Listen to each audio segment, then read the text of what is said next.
Let us examine this more closely.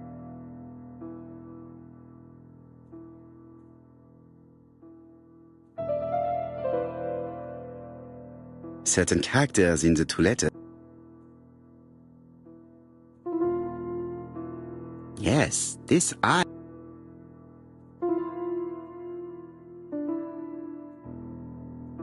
Yes, the. I have to find some other similar defects to confirm my theory.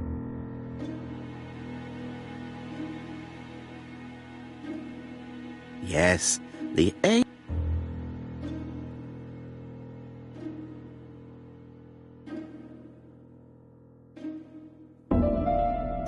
That's right. The. I have to find some.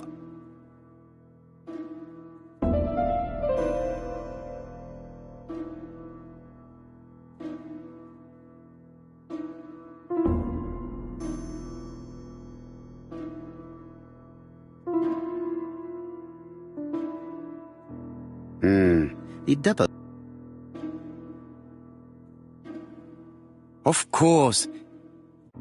My theory was right. Hastings, he strikes. Chief Inspector Japp? He's on another line. Can I take a message? Yes, please, mademoiselle. It is from Hercule Poirot. Tell him ABC strikes tomorrow in Doncaster. He must call me back. Very well, sir. Bien, now I'm going to see what I can find from these burnt documents. I've received the product I need. Hastings, if you do not mind, I would like you to take a few notes. Yes, yes.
If someone has tried to get rid of these documents, they may be important.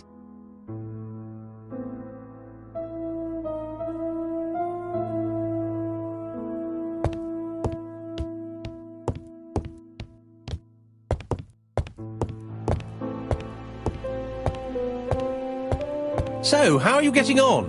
I'm ready to take notes.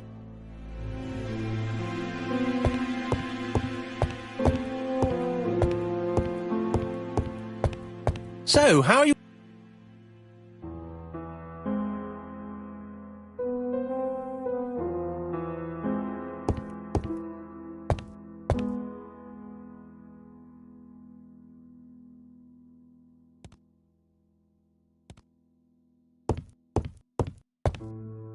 Now, down to work. What of this needs putting in order a little?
This page is finished.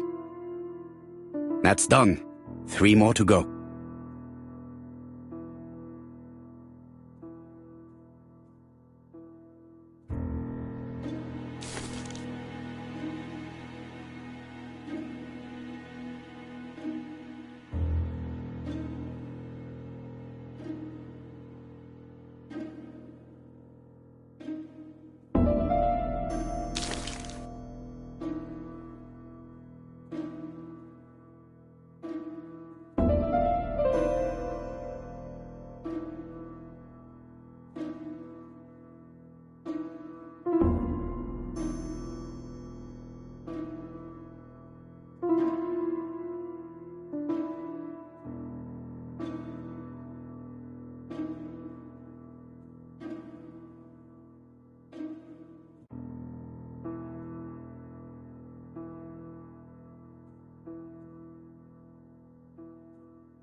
This page is Child's Play.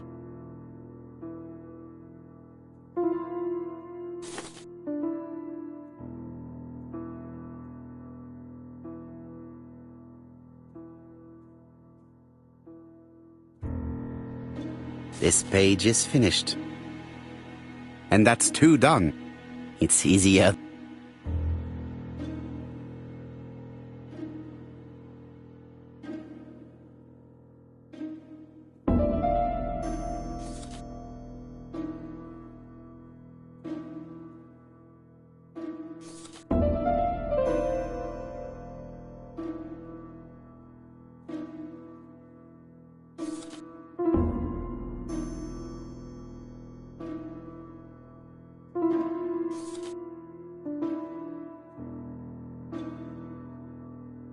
This page is finished. Only one more.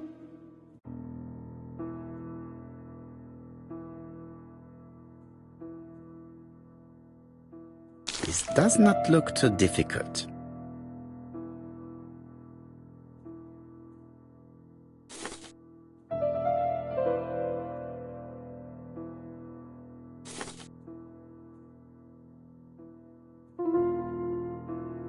This page is Child's Play.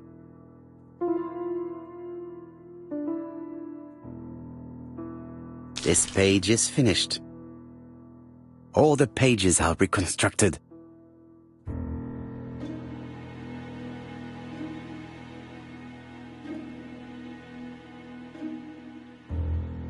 A bottle of solvent.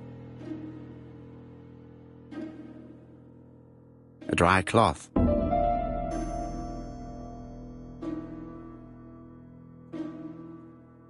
A bottle of solvent.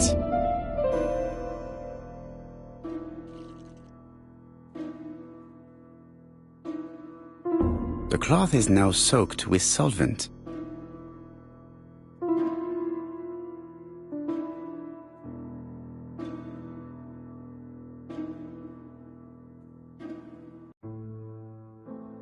Got it! Make a note, Hastings, make a note. Mrs. Alice Asher, shop owner in Andover. Tracheitis, hemoptysis, prescribed laudanum. I got it. Look. Poirot, where on earth did you find these files? On a fire at the bottom of the garden at campsite. All right, but where did the person who burned them find them?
Betty Barnard, waitress in Bexhill.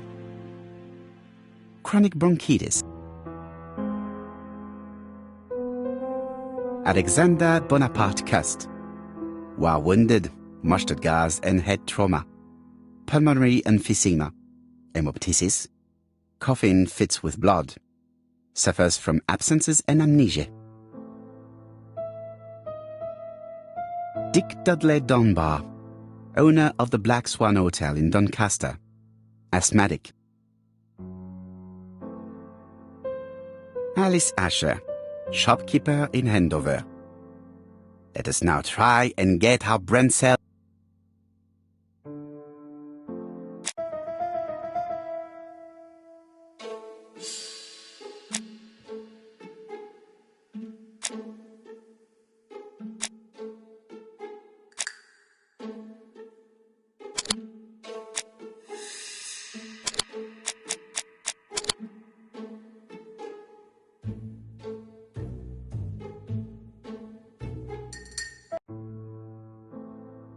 The burned documents are medical records, and without a doubt they come from Clark's archives.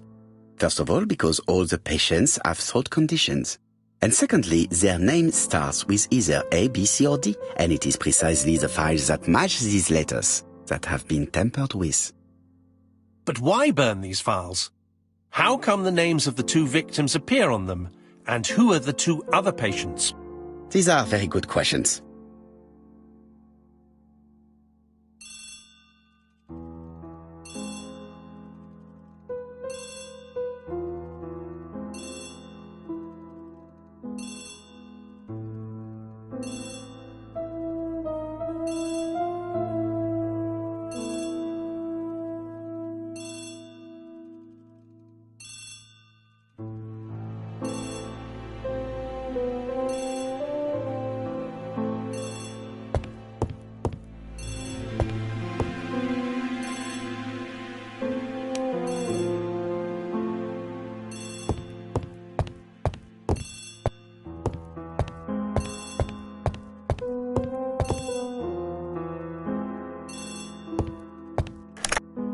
Hello, Poirot?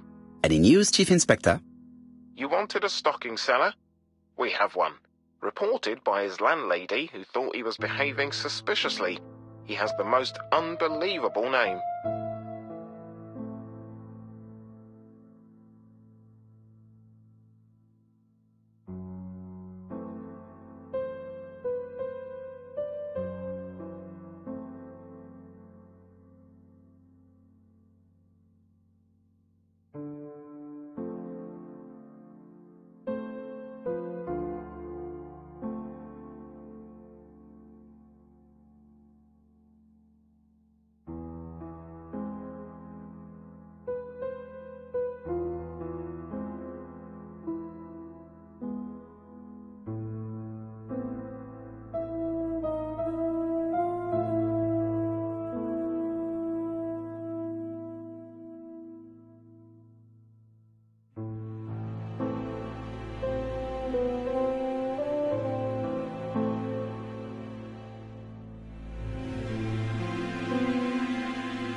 What is your stocking seller called?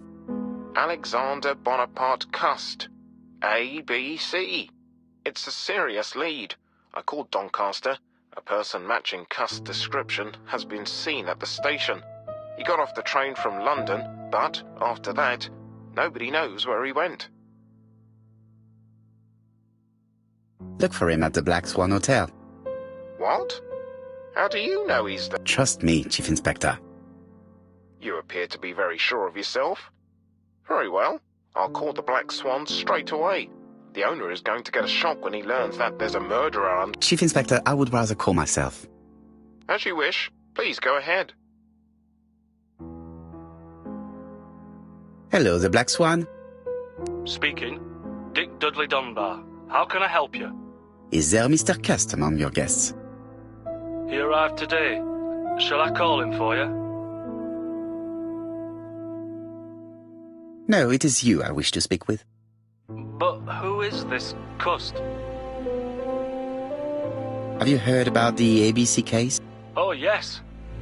I must say I'm not all that reassured. What with my name starting with D and all that? You're in danger. Beware of your guest. Do you think that Cust might be dangerous? Oh, I do hope you're wrong. He seems so harmless, you know. Oh, yes, completely harmless.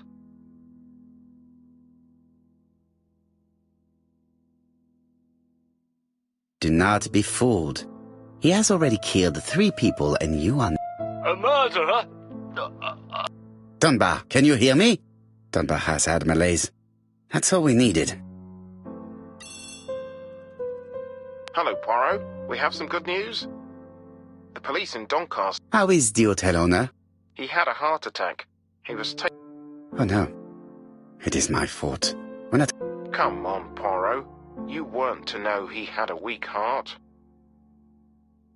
No, of course. While we're waiting to question Cust, we could search... Where does he live? The Marbury Guest House. I'll see you there. Yes, but start without me. First of all, I have to... I understand. À bientôt. Hastings, we are making good progress. Please go and search the room of our number 1 suspect. With pleasure. I did have a dentist appointment, but I'll cancel. The dentist. So that is why you... A visit to the dentist is never an enjoyable... But an unavoidable one. Go to your...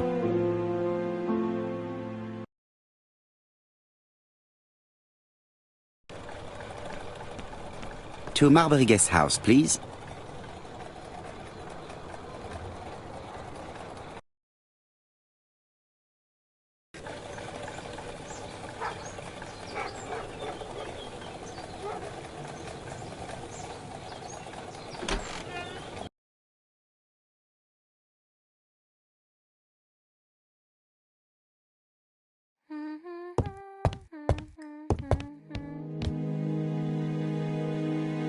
How do you do? You must be Mr. Hercule Poirot.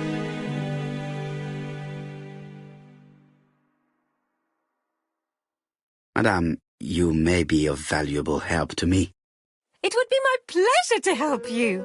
Will there be some journalists there as well? I think you might even be interviewed. You are key witness.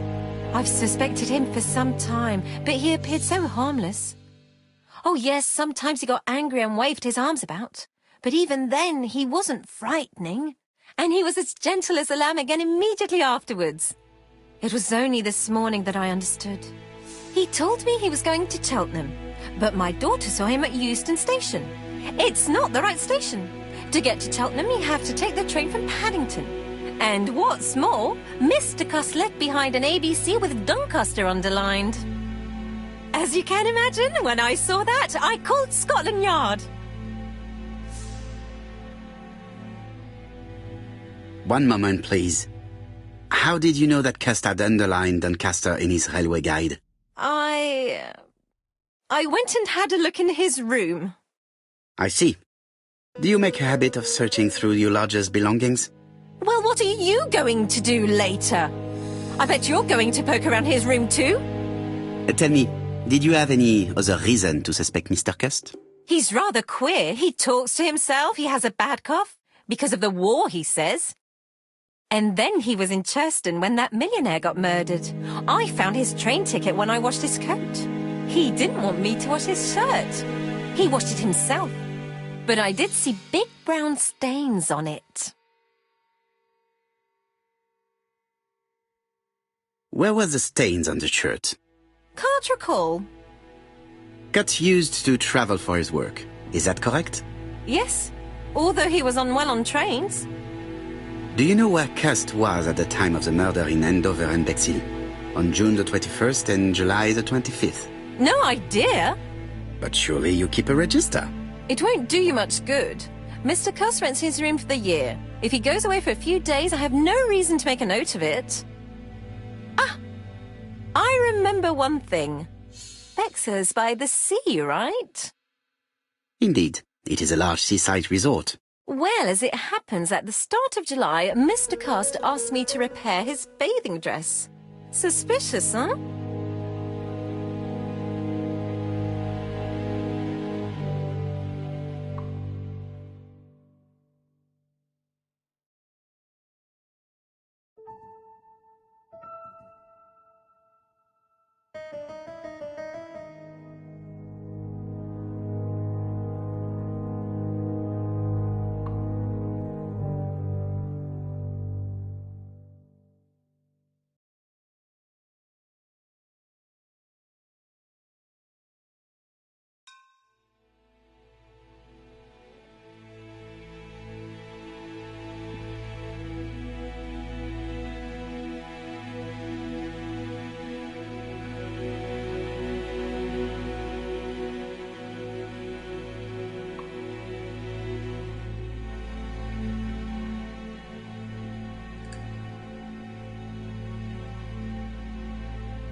That does not help me much.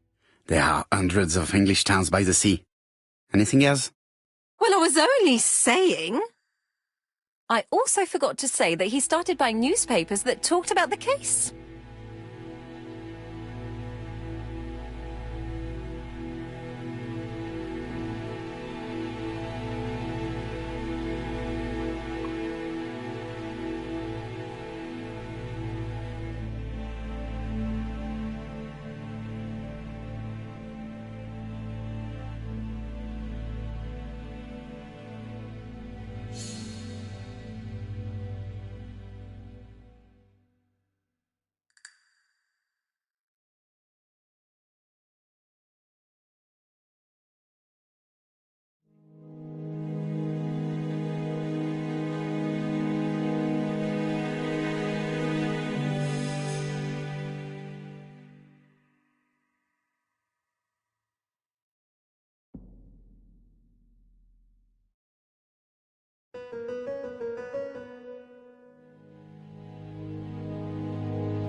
When did he start buying the newspapers? Let's see. I think it was just after the millionaire's murder in Churchton. He didn't seem all that interested before that. That will be all for now. I'm going to take a look at his room. Take the key on the counter.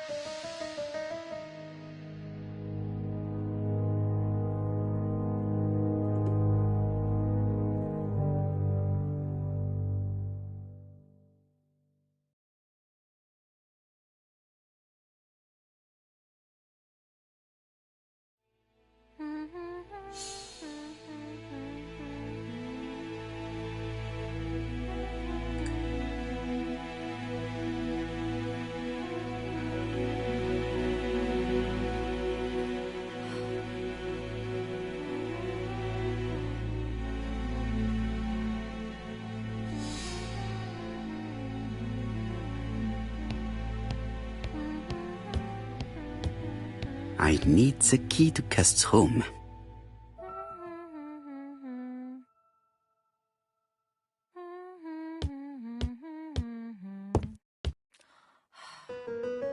This woman appears to be in a bad mood.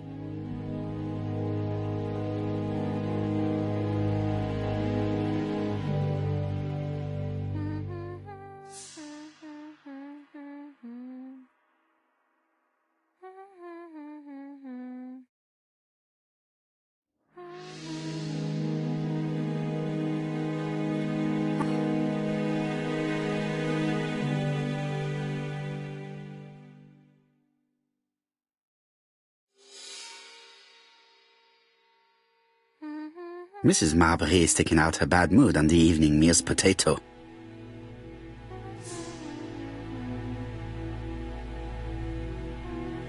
Right. Is that all? When are you leaving?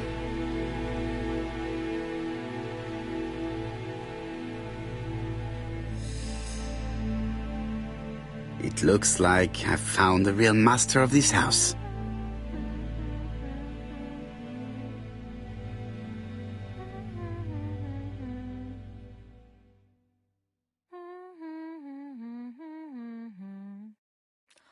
There is no need to worry about the household cat. I'm sure that Mrs. Marbury lets it do what it pleases.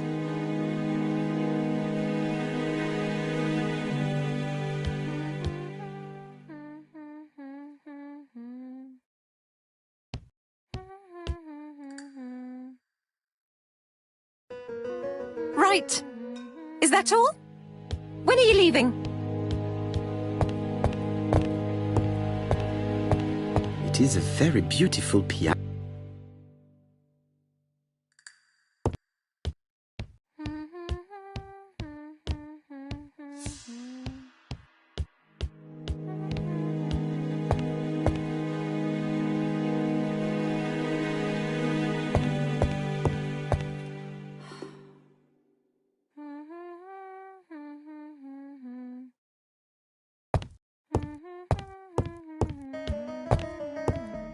I need the key to Cust's room.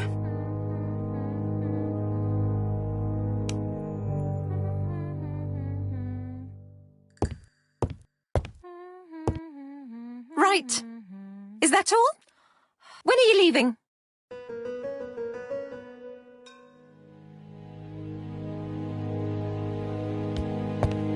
It is not the right time.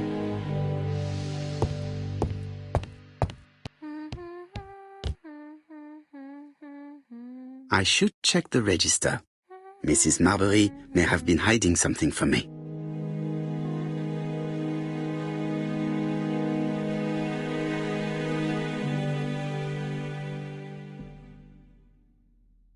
I don't think my register will help you. Mr. Cuss rents his room all year. If he goes away for a few days, I have no reason to make a note of it.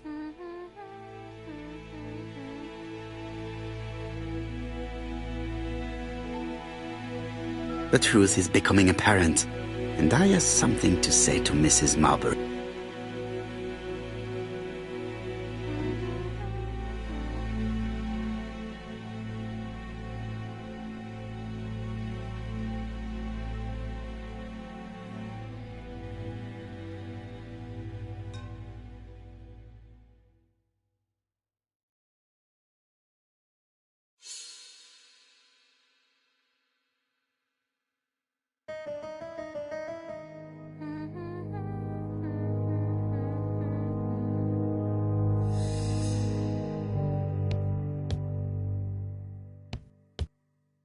Mrs. Marbury, if I am to believe the register, you rented room 306 to a certain Mr. Fishman on the day of the Bexhill murder. Room 306 is Cust's room.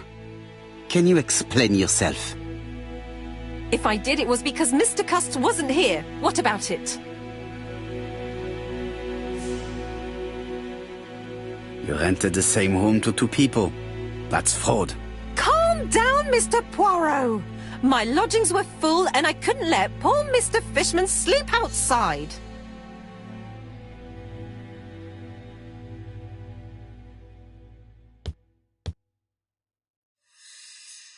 Mrs. Marbury is taking out her bad mood on the evening meal's potato.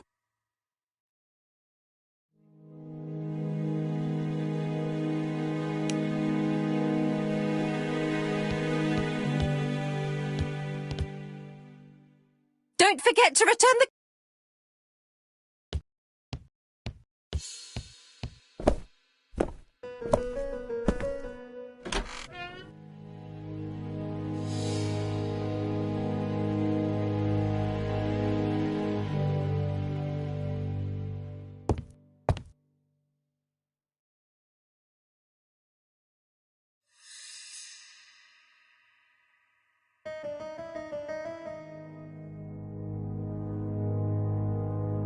Trousers, white shirts.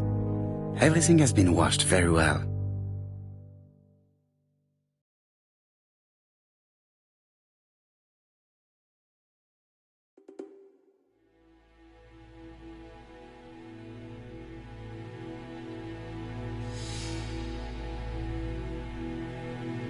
The Bexhill Daily paper, dated from the day of the Bexhill murder.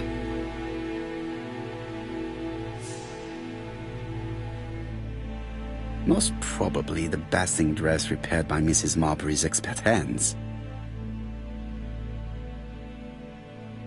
All the main articles referring to the ABC case are here, from the Churston murder onwards.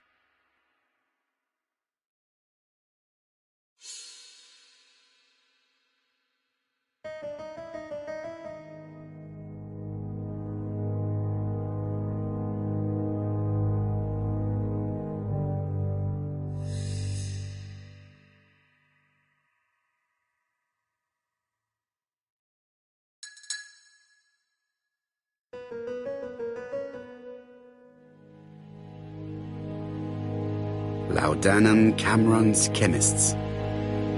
Laudanum, a medicine for coughs. It is what Dr. Clark prescribed for Mrs. Asher. This subject will probably be useful.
Diethyl barbituric acid, Johnson Company.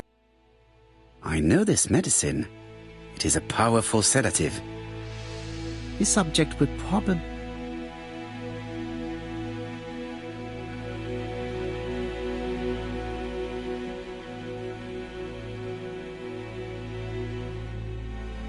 How awful.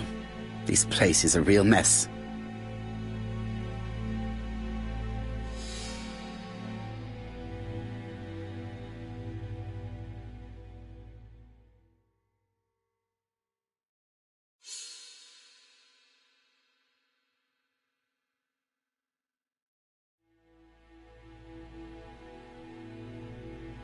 The least we can say that Mr. Cust is not very concerned about order and balance.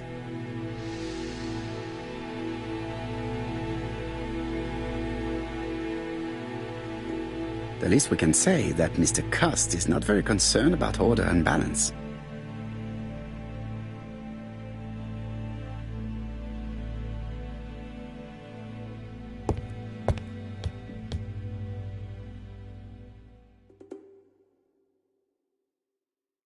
John Milligan, Managing Director, Silky Legs, Frederick Street, Leicester.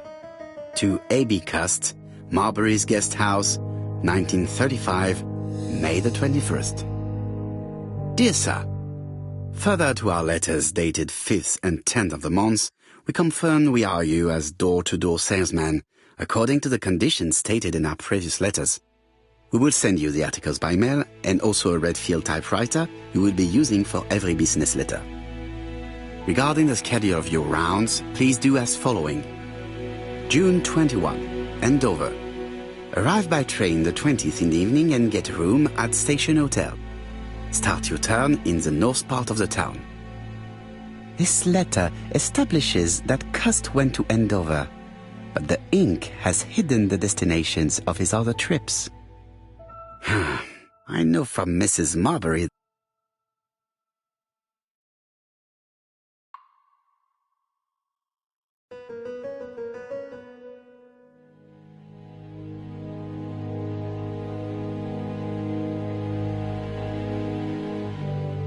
It's an ABC.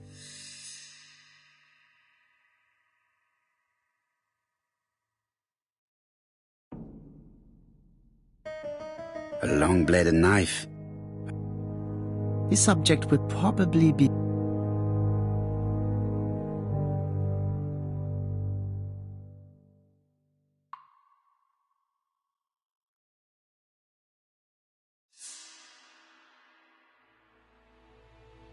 I have to get the ribbon. How am I going to do it?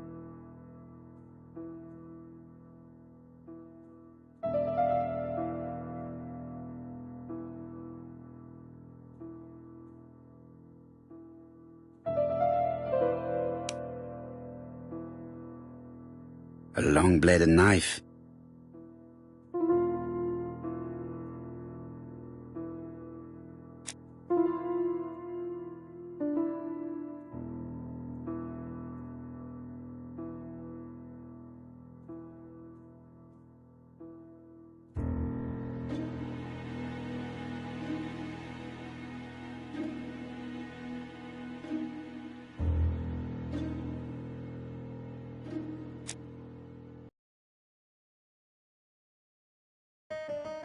I have to get the ribbon.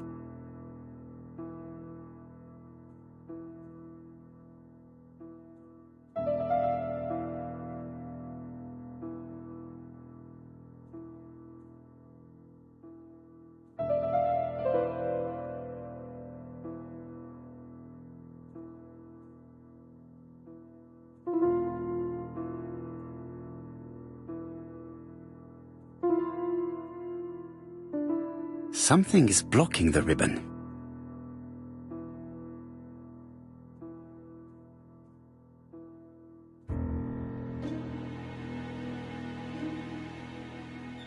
The right-hand heel has been removed.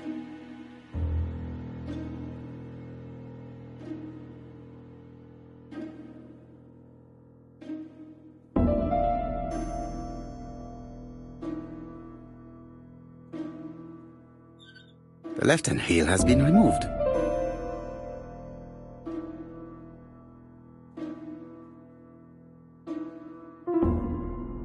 Something is blocking the ribbon.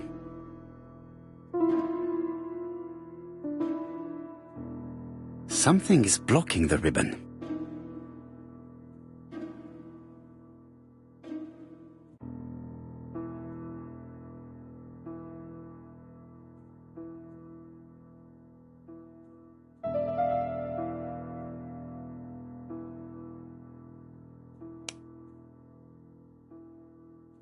I know this medicine.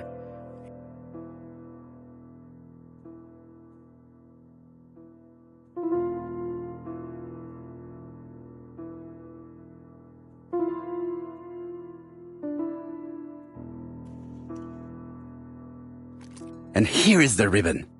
Let us see if it was indeed used to write the letters sent. I only need the ink ribbon for my inquiry. I will let Jack clean the keyboard if he wishes.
A long-bladed knife.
I have to get the ribbon.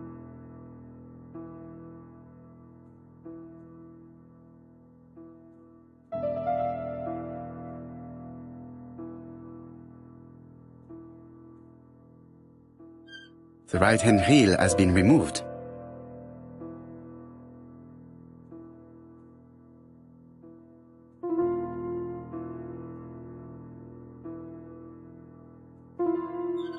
The left-hand heel has been removed.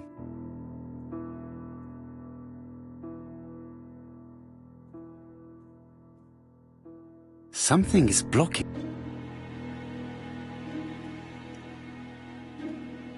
And here is the ribbon. I only need the ink ribbon for my inquiry. I will let Jack clean.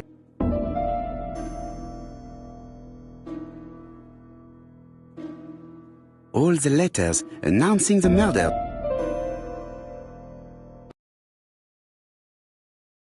Did Cust drop it when he opened the window, or was it Mrs. Marlborough?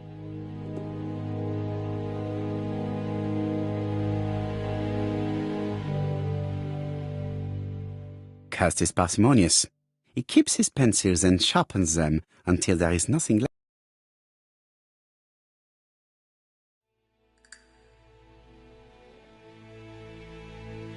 War of 1914-1918.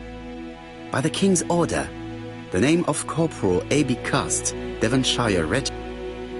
An army dispatch, wounded on the Somme front, victim of a gas attack.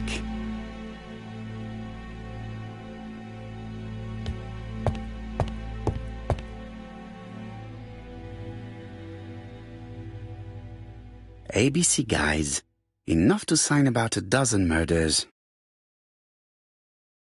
It's closed.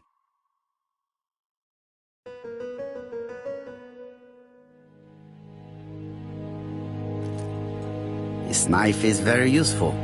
Who knows, maybe it never cut a... stockings.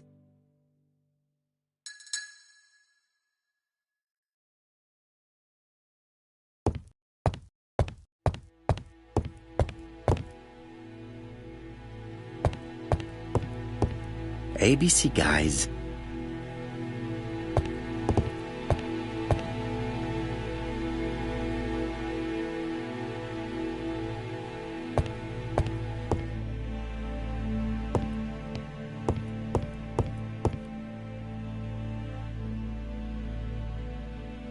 This dark stain, it could be blood. Let us now try and get our brain cells to work.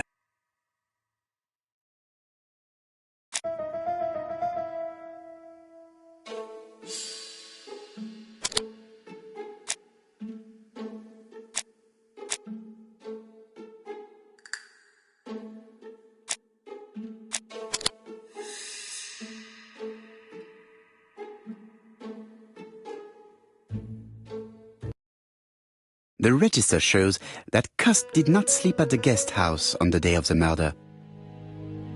No use continuing the inspection of this room.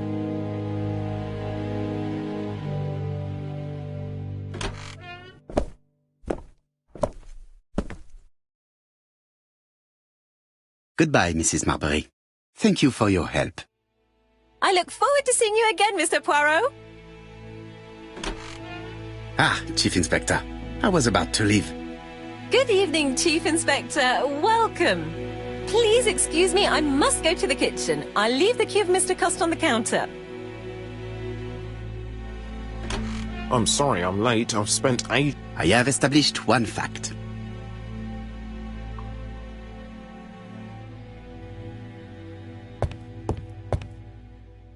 I had best talk to Jap.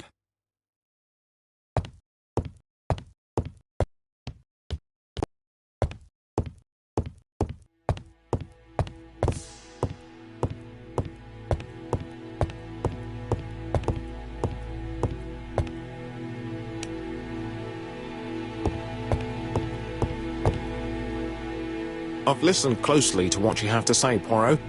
For me, there's no doubt Cust is guilty. That is what we're going to look for. Let us now try and get our brain cells.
The evidence against Cust is overwhelming.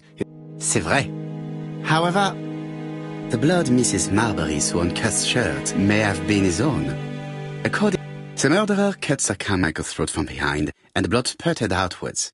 You would expect the murderer's shirt to be stained on. You would expect the murderer to keep the newspaper articles about his crimes. But Cust's collection starts in. I agree it's troubling, but it doesn't change my mind. There's small details that we should be able to clear up by questioning Cust. When can we talk to him? Doncaster is sending him to us on the first train. Are they questioning him already? He says he can't remember a thing. It's plausible. Doctors say he suffers from absences and amnesia. Mrs. Marbury has confirmed this. He may have done the murders in an altered state. A familiar situation. It's not enough to clear his name. Dr. Thompson insisted that even if you don't know what you're doing, you never commit a murder without wanting to. Très intéressant. I shall remember that. Right. I'll go and examine the suspect's room. Chief Inspector, I took the liberty of removing a few clues to examinatum. All right, we'll discuss them tomorrow. In the meantime, I'm going to see if you've missed something.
To Scotland Yard, please.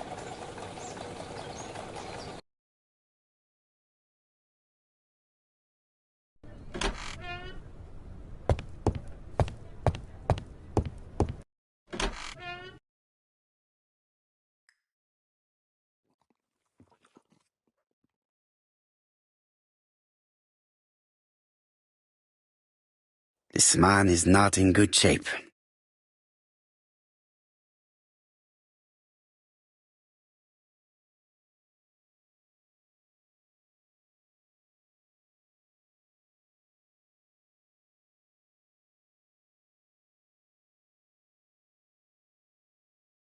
He is worried and very tired, and other police have been hard on him.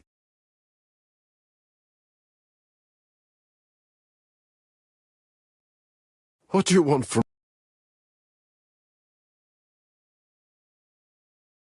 Good day, Mr. Cust. I am Hercule Poirot. Ah, you're the detective. Why did you send me a letter before each crime? Why all these questions? When are you going to stop pestering me?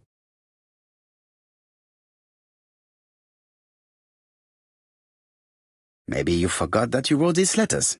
Yes, it's true. Sometimes I forget. Maybe I did type them.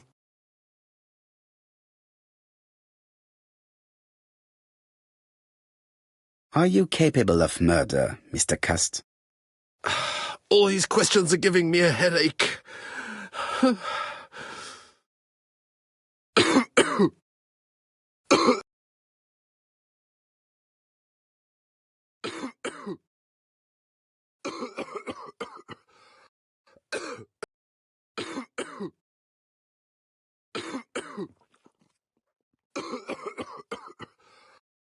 He is in no state to reply.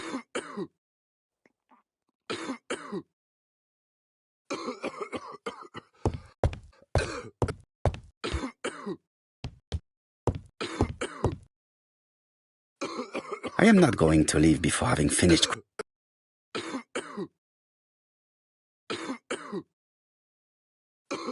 Poor man.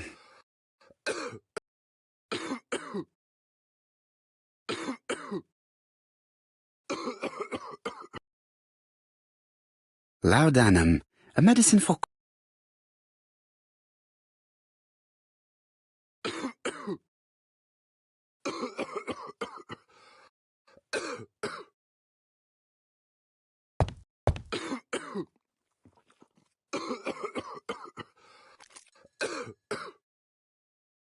Take this.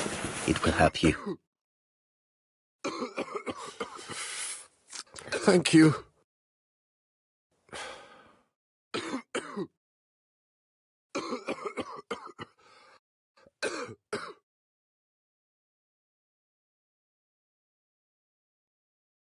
Oh, good God, my shirt is gone. Bon.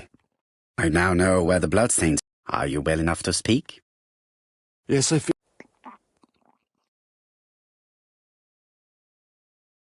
Are you capable of murder, Mr. Cust? All these questions are giving me a headache.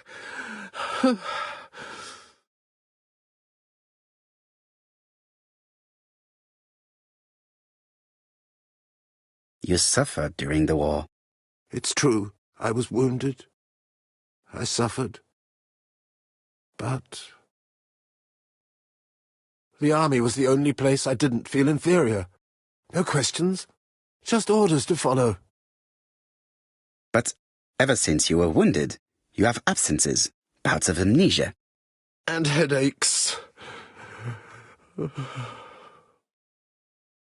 Professor Clark treated you. Yes, a few years ago he really helped me with my burned throat.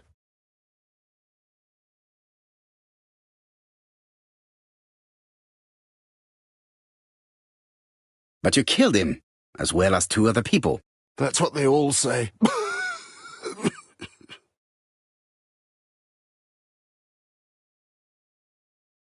You were seen at all the crime scenes.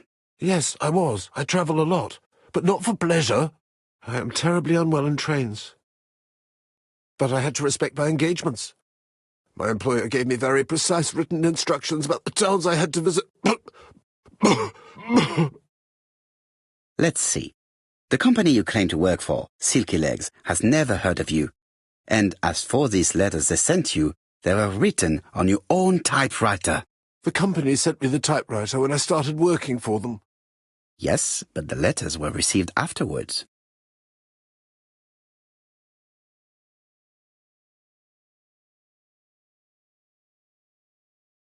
So it would appear that you typed them before sending them to yourself. I don't remember. Good God! I don't know what's happening to me. My head hurts terribly.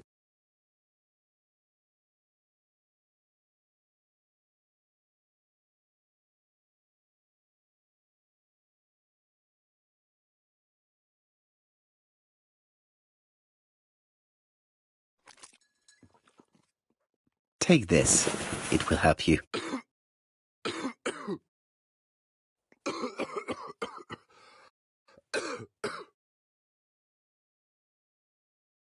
Oh.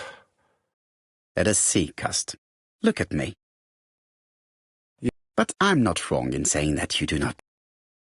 No.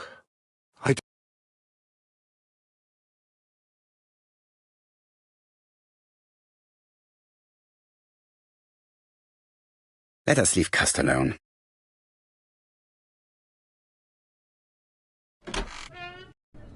And what conclusions have you drawn? Plenty. It might help us to understand him a little better. Let us now try and get our brain.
I don't see any clearer than before. There is one point to highlight. Let's keep it simple. Never mind. But you see, he can confess to anything and everything. He denied the murders and then confessed to them. He confirmed that he never typed the letters. Then, with great ease, I managed to get him say quite the opposite. Come on, he behaved like a guilty man. He lied to his landlady. Because deep down he believes himself guilty. From the papers, he noticed that he had always been at the scene of the crimes. How can you be so sure? Let us look at his psychological profile. Let us now try and get our brains.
You see? Cuz's character is quite the... But if he's a madman, can we really talk about his character? You know very well that our murderer does not behave like a psychopath. Apart from the signature, there is no ritual repetition. Very well, you're right as always. Have faith. Just give me 24 hours.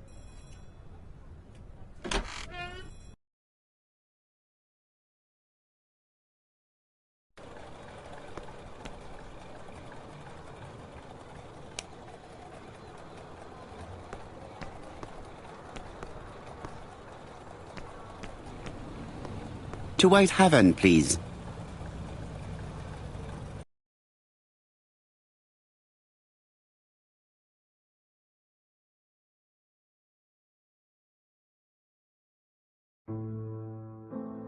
Cust's arrest is a great success for you, Poirot. It's all clear now. Details. Ah, mon ami. The devil is in the detail, as we say. Excuse me? Patience, Hastings. Everything will be clear once our guests arrive. Best be prepared. Sleep. A revolver? But Poirot... Trust me. It is important you carry a weapon for this meeting. What about telling me what... Surtout pas. You wouldn't be able to play your role. Oui.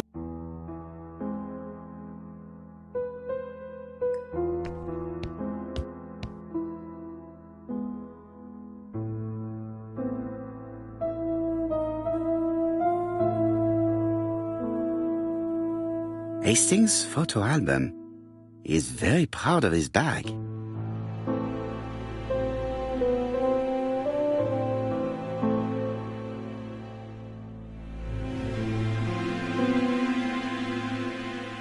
Churston, Devon, population 500 inhabitants. Hourly of trains. London, Churston. Trains of evening. London, 6:45 p.m. Newton Abbot, 11 a.m. Churston, 11:45 a.m.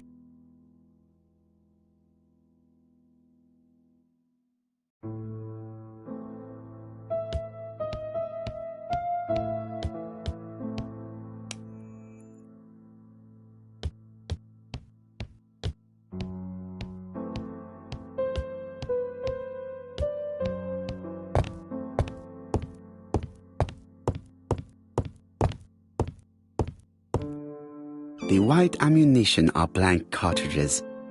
The others are real bullets.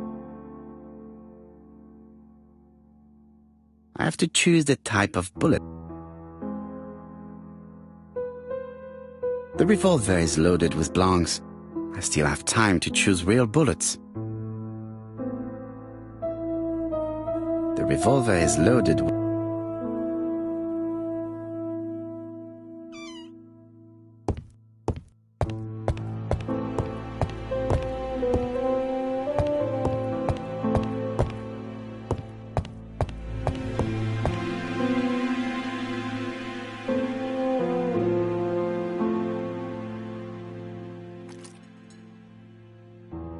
Voila, I entrust you with my weapon. It has hardly been used, it is almost new.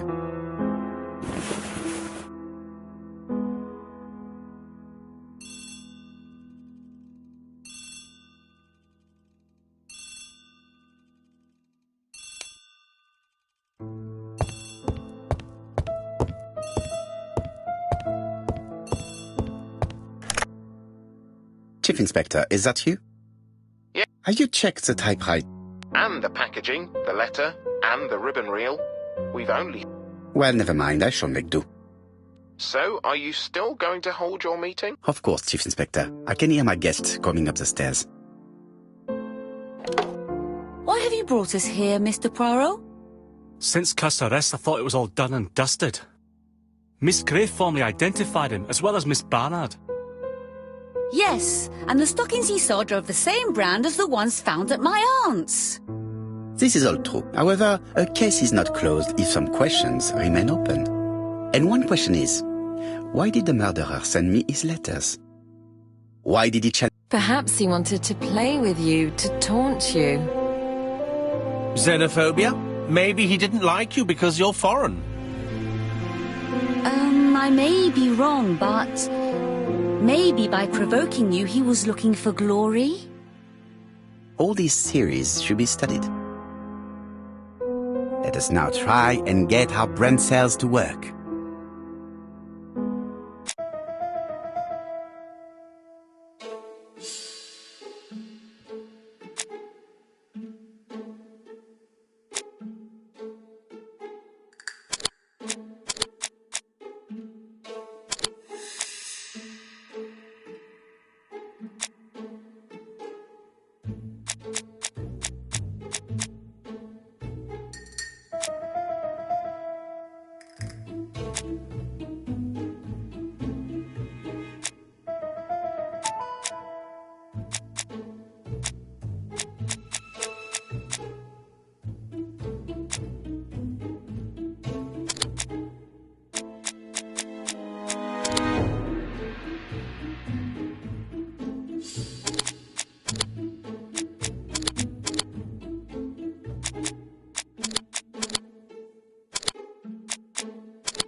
Is everything clear now? You might like to explain your reasoning again. Of course. First of all, remember that the murderer made it a rule to always post his letter before the murder. He never digressed from that rule. However, in Churston, he encountered a problem. The village has only 500 inhabitants. With advance warning, it would be easy to arrest him. Therefore, the murderer delayed his letters deliberately with the wrong address. The plan wouldn't have worked if he'd sent it to Scotland Yard or the papers because everybody knows their addresses. The mistake would have been corrected and the letter would have been on time. That is why the murderer chose me as the recipient. Because for his plan to succeed, it was necessary for at least one of the letters to have a wrong address and get lost. It was very cunning. Absolument. It is a very subtle plan.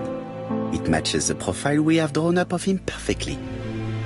That of an intelligent, daring and calculating murderer. But that's not how you describe Cust.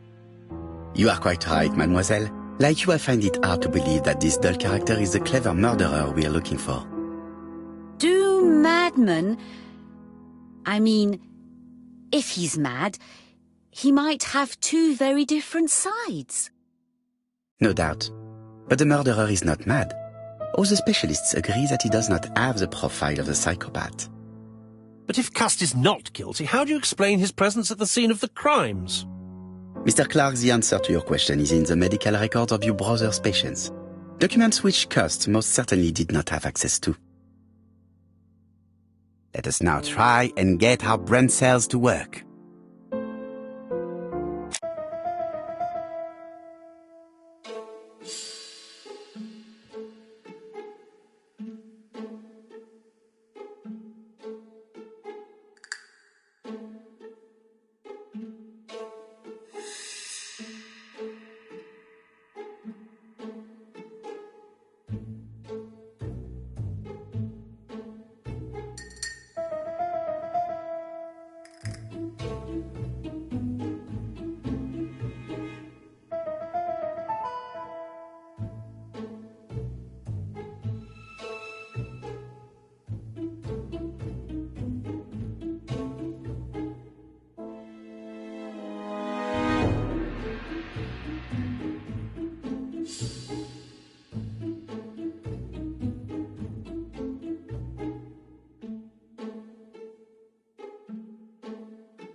Dr. Clark's patients' records provided a very useful list of potential victims, sorted by alphabetical order.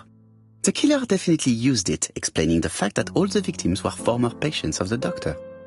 It is this fact that clears Cust once and for all, because he never had access to these records.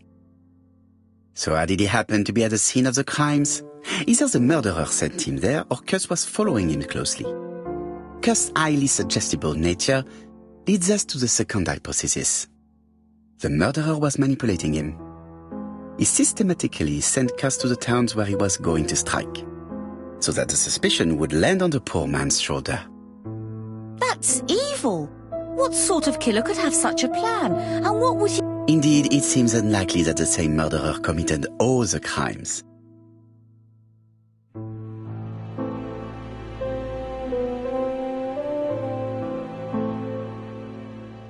Just one murder was of benefit to the murderer. The others were just diversions. On reflection, there is only one conclusion.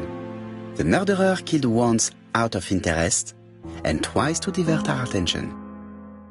This reasoning points at two potential culprits. Franklin Clark. Donald Fraser? Yes, mademoiselle. That's good thinking. Mr. Fraser may have killed Betty out of jealousy. Mr. Clark may have killed his brother. But Donald did not have access to Dr. Clark's records. Please allow me to disagree with you, mademoiselle.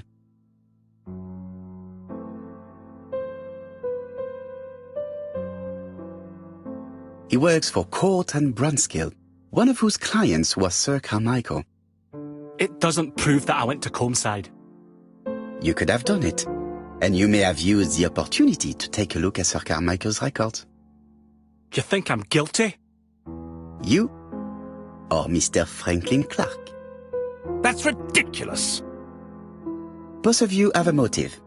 The question is, which of you has the profile that most resembles the murderer? Let us now try and get our brain cells to work.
Ladies and gentlemen, Donald may share many character traits with the murderer, but he does not have his cold indifference. He has a temper. It is hard to imagine him planning anything. Also, jealousy is his motive, and crimes of passion are rarely planned. Right, I suppose it's my turn to be subjected to the same scrutiny. Absolument, Mr. Clark. Let us now try and get our brain cells to work.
As you have all seen, there is a disturbing similarity between Mr. Clark's profile and that of the killer.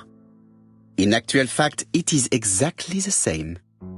Mr. Poirot, your psychological studies are interesting, but your conclusions do not add up. Why would I have wished my brother's death? The inheritance is lawfully mine. I just have to wait. No, you had to act quickly. Because of Miss Grey. Mademoiselle, although you haven't been telling the truth, there is no doubt in my mind that you would have found a way to marry Sir Carmichael after Lady Clark's death. For you, Mr. Clark, it was a disaster. If Miss Grey had children by your brother, you would not have inherited a thing. You realized the danger after reading several letters from Comside, especially one in which your brother opened his heart to you. So you hurried home from China, and you took action. In truth, Cust was no more than a puppet manipulated by the real culprit. You, Mr. Clark. Such an imagination, Mr. Poirot. In fact, nobody manipulated Cust. The famous instructions he received by post. He wrote them on the typewriter. We know that for sure. Oh no. You know perfectly well. That is not true. Eh bien voilà, light has now been shed on the ABC murders. Your theories are ingenious, but you haven't any proof. One point to him. For the moment, I have no material proof. Either I admit to it, or I bluff.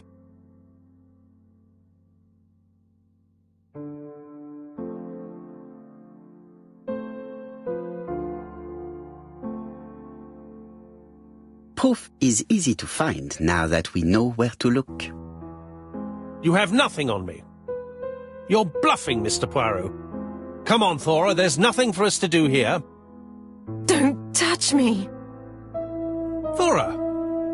I understand why you never wanted to lend me your new typewriter, and why you were searching through your brother's things. And the hole you dug on the moors. What did you hide there? The knife you used to kill your brother? All right. Well played. I lose. The game's up.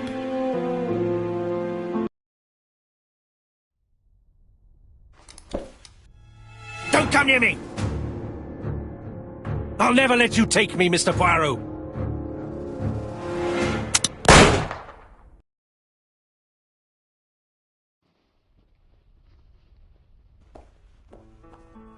Took the law into his own hands. He had no right. He should have paid for his crimes. I should have expected what he did. Come on, Poirot. Everybody makes mistakes. Exactly. Hastings, if one day I sound pretentious, please whisper these 3 letters in my ear. ABC. They shall remind me that we all have our limits, even me.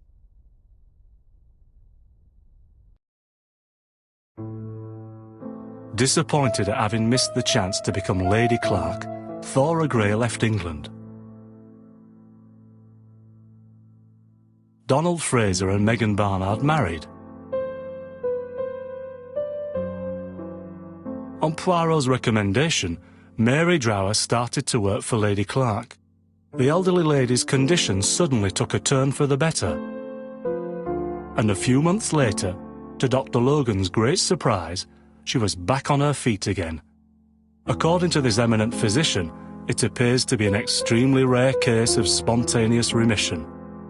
Lady Clark has enjoyed very good health ever since.